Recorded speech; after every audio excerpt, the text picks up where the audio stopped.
Praise the lord. యేసయ్య అతి పరిశుద్ధమైన నామములో మీ అందరికీ వందనాలు. ఈ దిన లేఖన భాగం 71వ కీర్తన 14వ వచనం చదువుతున్నాను.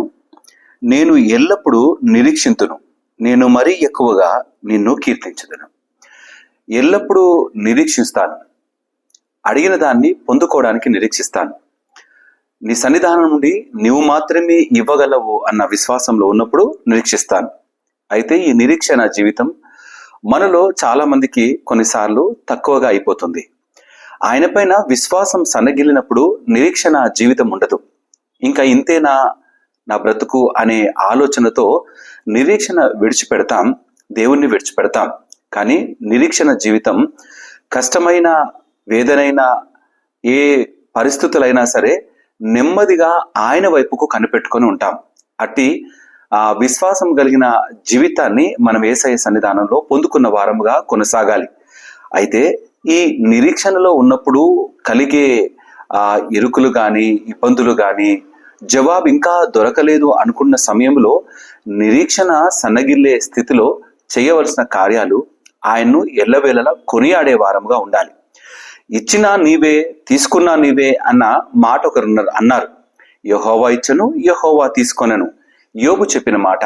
మన జీవితంలో నిరీక్షణ లేదా నిలకడగా నిలబడే విశ్వాస జీవితాన్ని యోబు మనకు చూపిస్తున్నాడు. ఈ యొక్క కీర్తనకారుడు రాస్తున్న ఈ మాటలో కూడా నిరీక్షణ కలిగిన వారంగా కొనసాగుదాం. చాలాసార్లు నిరీక్షణ లేకుండా చేజారిపోయిన వారముగా, బ్రతుకు పాడు చేసుకున్న వారముగా మనం అయిపోతాం. అటువంటి జీవితాల్లో నిలబడకుండా నిరీక్షణ కలిగి ఆ నిరీక్షణ జీవితంలో కూడా ఆయన కొనియాడుతున్న వారముగా మనం నిలకడగా నిలబడే వారంగా ఉండాలి. అట్టి విశ్వాసాన్ని దేవుడు మనకు అనుగ్రహిస్తాడు. ఆ విశ్వాసాన్ని కలిగి ముందుకు కొనసాగుటకు శక్తిని పొందుకున్న వారముగా ఆయన వాక్కును ఆధారం చేసుకొని అడుగులు ముందుకు వేద్దాం. కష్టమైన ఆయనను కీర్తిద్దాం, వేదనలో ఉన్న ఆయనను కీర్తిద్దాం. మన యొక్క బ్రతుకు ఇతరులకు కష్టంగా కనిపించినా మనం మాత్రం ఆయన కీర్తిస్తూ కొనియాడుతూ కొనసాగాలి. ఎందుకనంటే ఆయన మన బ్రతుకులలో నిరీక్షణ జీవితాన్ని ఇచ్చి ఆ నిరీక్షణలో నుండి వచ్చే చక్కని గొప్ప ఫలాన్ని మనకు అందించేవాడు. అటు నమ్మకమైన విశ్వాస జీవితంలో కొనసాగుటకు యేసయ్యను ఆధారం చేసుకొని ముందుకు కొనసాగుదాం. ఇట్టి మాటలు దేవుడు మన హృదయాల్లో దీవించి ఆశీర్వదించును గాక. ఆమెన్. తల వంచుదాం, ప్రార్థన చేసుకుందాం. మా ప్రియ యేసయ్య, మీకే వందనాలు. నీ మాటలు బట్టి కృతజ్ఞతలు. మేము నిరీక్షణ కలిగిన వారముగా నిలబడుటకు, నీ వాక్కును ఆధారం చేసుకుంటకు మాకు సహాయం దయచేయండి యేసయ్య.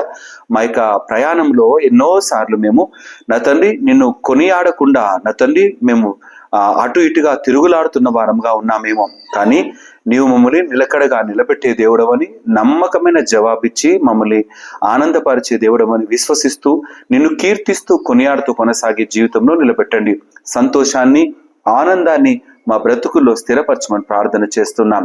ఈ వాక్కు ద్వారా బలపరచబడే ప్రతి బిడను నీ రెక్కల చాటున భద్రపరచుకొని ప్రార్థన చేస్తూ ఈ దినదేవర ఆశీర్వాదాలతో నింపి స్థిరపరచమని యేసయ్య అతి పరిశుద్ధమైన నామములో అడిగి ప్రార్థించి వేడుకుంటున్నాము నా తండ్రి. ఆమెన్. దేవుడు మిమ్మల్ని అందరినీ దీవించి ఆశీర్వదించును గాక. ఆమెన్.